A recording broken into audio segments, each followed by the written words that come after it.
Today I fucked up by getting a job while being underage and lying to my family about it.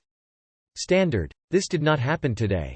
Many years ago, I decided I wanted a job to earn my own money. There were, however, two problems. Firstly, my dad thought part-time jobs while in school were a distraction.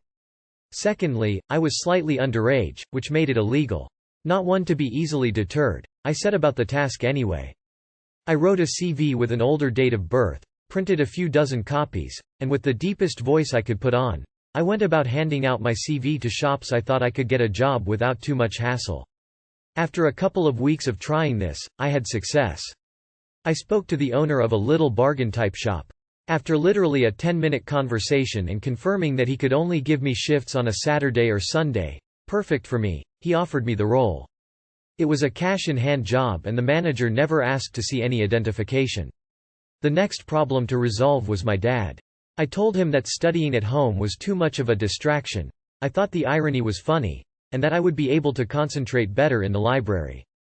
As it so happened, there was a large library a short walking distance from my new job.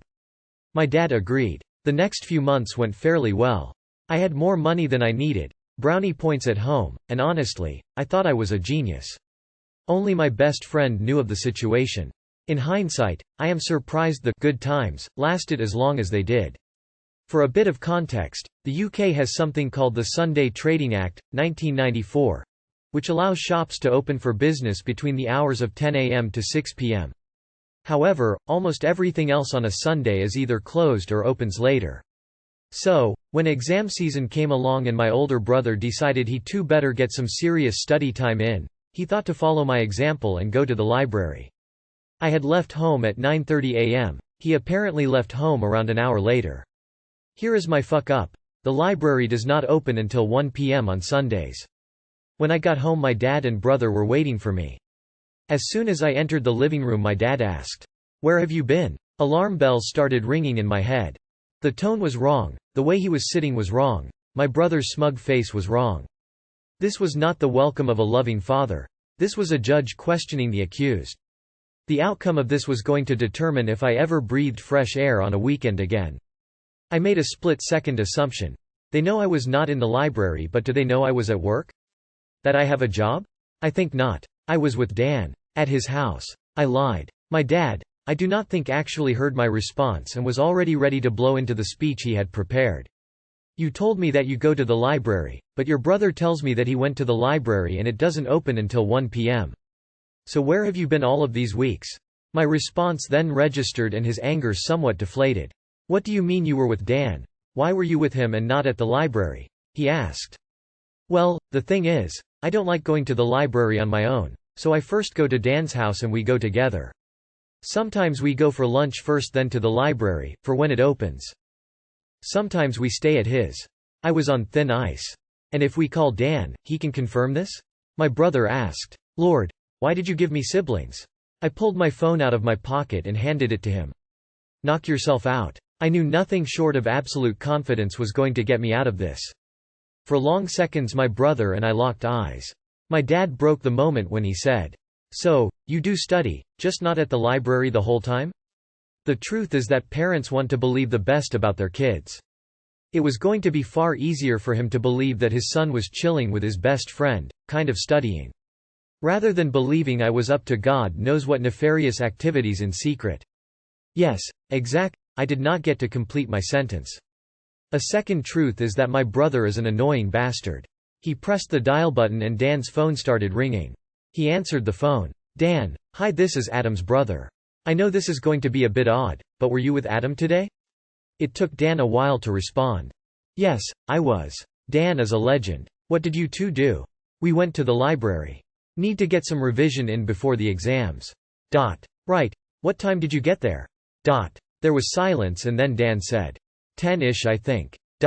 My head dropped. Dan did his best, but fucking library timings was something we had not thought about or ever discussed. After getting a berating from my dad and sent to my room, my dad called Dan's mum. She told him that Dan did go out to meet some friends, including me.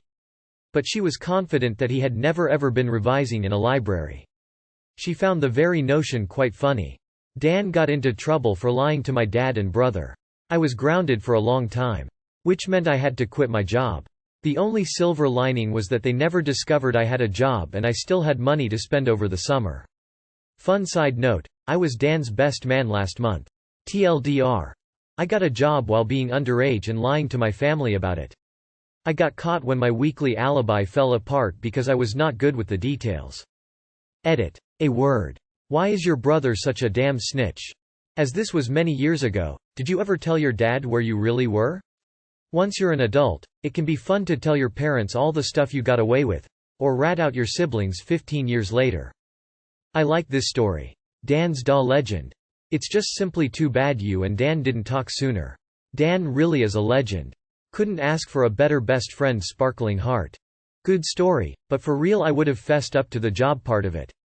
Makes you out to be independent and driven as well as responsible. Your bro a snitch though.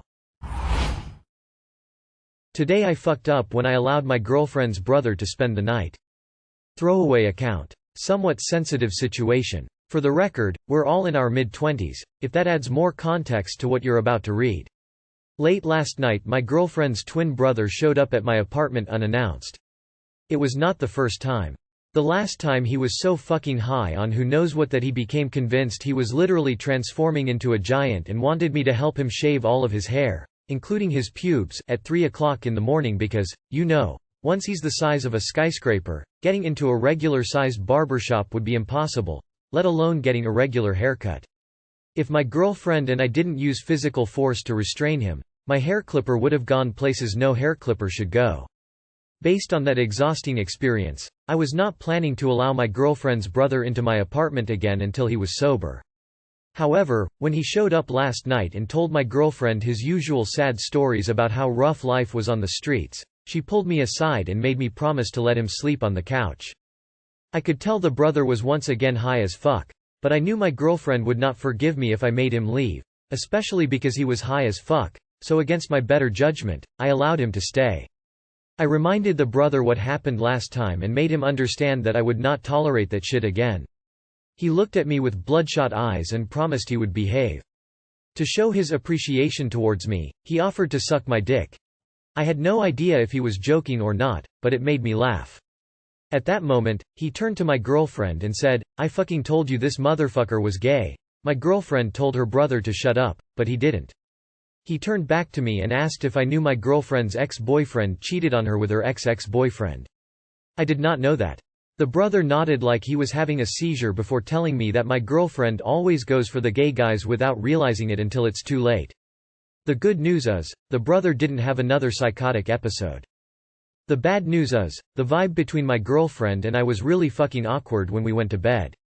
She was asking me questions to test if I had any attraction towards other guys, whereas I was asking her questions about her past relationships that strangely seemed to have involved multiple guys that she didn't know liked other guys. This morning when I woke up, my girlfriend wanted me to explain why I laughed when her brother offered to suck my dick instead of being grossed out like apparently most straight guys. I was tired of answering the same questions over and over and I made that clear when I abruptly got out of bed without responding. Needless to say there's tension between us now. TLR against my better judgment I allowed my girlfriend's drug-addicted brother to spend the night under my roof even though the last night he went apeshit in my apartment. This time, instead of going completely bananas, he made my girlfriend believe I was secretly gay just like some of her previous partners were and now there's tension in our relationship. Wait. He offered to suck your dick, and you're supposed to be the gay one? He knows that you are not going to keep allowing her to enable him so he is trying to sabotage your relationship with her and he knows all her buttons. Wow, he really knows how to get in your GF's head. It's more like a perpetual today I fucked up until you get your girlfriend to realize how toxic and bad it is to keep letting her brother into her life like that. I get it, I have a lot of siblings and a couple who don't know how to be productive members of society and have drug and alcohol problems. I've had to completely cut them out of my life. Tell your girlfriend that straight guys who aren't insecure with their sexuality laugh and joke about shit like that and especially ones that aren't homophobic. I bet her gay exes acted all insecure and lashed out when they faced similar situations, you know, cause they were actually gay. Run the fuck away from this insane family. Today I fucked up by showering only once a week for my entire life. As the title says, for my entire life I've been only showering once a week, and today I realized how bad that was. For reference, I'm currently 23. As a child, my family wasn't rich but not poor either, we're quite middle class. As a kid my mother only encouraged me to shower once a week, and my family was also doing the same. We were all showering during weekends. I believe the reason for this is because my parents, grandparents grew up in a communism regime. For reference, I'm living in an European country that got out of communism 30 years ago, and having a bath once a week was quite normal. To make matters worse, the house I grew up in had a heater that was based on wood fire. Basically, whenever we wanted hot weather we'd have to light a fire using wood inside our boiler, and we'd have hot running water in all the places. This was tricky because required my parents to chop wood every time we wanted to take a bath, so you can kinda see why it was easier to just shower once a week every day. During my teenage years I just used a lot of deodorant to avoid bad smells, and I thought that was it. Anyway, a few weeks ago I have moved into my own place and I also got into jogging. Considering I started to jog every morning I started to get quite sweaty, so I decided to shower after every jog, since the smell was quite bad and my deodorant didn't seem to cover it. This led me to basically showering almost every day, which made me feel great and clean and cozy. However, this weekend I had a terrific realization. Basically I didn't jog for the past 2 days, therefore I didn't shower. And today, after not showering for 2 days, I realized I was quite smelly. Which made me realize that I was probably smelly for my whole life, since I only showered once a week. I started to Google it and yeah, till that we gotta shower every day and not once a week. I can't believe I've been like this for my whole life. I'm just thinking back to all my social interactions that I had and I was probably smelly. Also I was looking to pictures from high school and I noticed my hair is terrible and oily in all of them. FML. Too long did not read. I only showered once a week for my entire life and I realized how probably I was smelly every time I went out and I just wanna disappear from this world. People vary on smelliness potential, and it varies as you live and how much you exercise and eat. Teens and 20s, smelly times, hormones, energy level. It doesn't sound like it was much of an option for you growing up, especially not putting more work on parents. And kids usually don't start getting stank until mid-teens. So you learned, and I bet the exercise will make you feel good and having your own place is pretty great? Keep on, keeping on. I would say that every other day is okay for showers. There is plenty of evidence that suggests it is better for your skin and hair. Obviously it depends on where you live and your level of activity. Kids are brutal, if they didn't call you smelly you were probably okay. Today I fucked up by trusting my 13-year-old son to not try to get a brick of coke through customs. This happened about 3 weeks ago. But the story starts a little further back in time. I have 2 kids, a now 16-year-old son and a 13-year-old son. A year-ish ago when we were all in COVID-19 lockdown my eldest son was contacted by his teacher to check up on him and his well-being with a text along the lines of, "Hey, everything okay? Great guy, students love him." Eldest, being a bit of a joker, replied, "Everything fine. Heist was a big success. Money is hidden less than somewhere," or something along those lines. Teacher, appreciating the joke, played along for a while, going as far as sending my son and some friends on scavenger hunts, with distorted voice messages and all. They had their little, pretend, gangster empire for a little while. Which was a welcome merry change of affairs, having been in umpty lockdowns and boring online classes etc. And which, eventually, led to my son making a few bricks of cocaine, from flour and wrapped in cling film and duct tape, which he then delivered to teacher's doorstep. All jokes, albeit a little on the edge, but it was all harmless and in good spirit. Anyway, eventually the empire faded and everything went back to normal. Fast forward a year or so. Youngest, not being involved in anything of the above, went to swim at a friend who had a pool in his backyard. His friend, jokingly, told youngest he could only come over if he paid the entrance fee of some insane amount. Youngest then remembered eldest may still have a brick of cocaine lying around, which he did. So he took the brick, went to his friend, paid the entrance fee, and they played and swam with his friend that afternoon. When he went home he put the brick back in his backpack. Fast forward another week. Holiday time. We were ready for our long overdue vacation and booked a vacation to Majorca. We pack our bags, drive 2 hours to get to the airport and check in our suitcases, stroll around a little while on the airport, eat something and then head towards customs. We're each carrying a backpack as hand luggage. Our backpacks go through the X-ray machine. We all go through the scanning port thingy, and as I'm gathering my keys, phone, wallet etc. from the convoy or belt, I notice an officer gesturing at my youngest to come over, holding up his backpack. Okay, by now it is painstakingly clear where this is going. What else would the backstory serve for, right?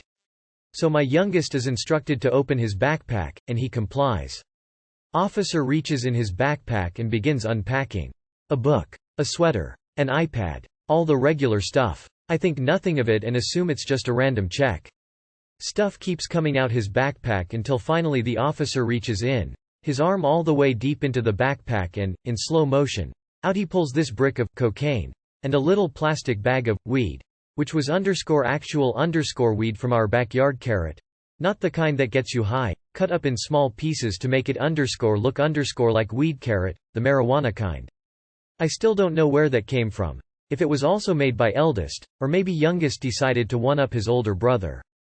Not sure. Anyway. It took me a while to register what I was witnessing, and it took me another few seconds to put together the pieces on what had happened.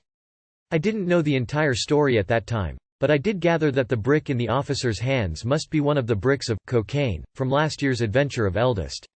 Our passports were taken into custody, we were set apart, and 4 policemen, 2 of them with automatic rifles, appeared, which is quite a shock for Europeans. Dutch people were not used to that, looking very much not amused. Mind you, we were at a German airport, Cologne, and, let's be honest here.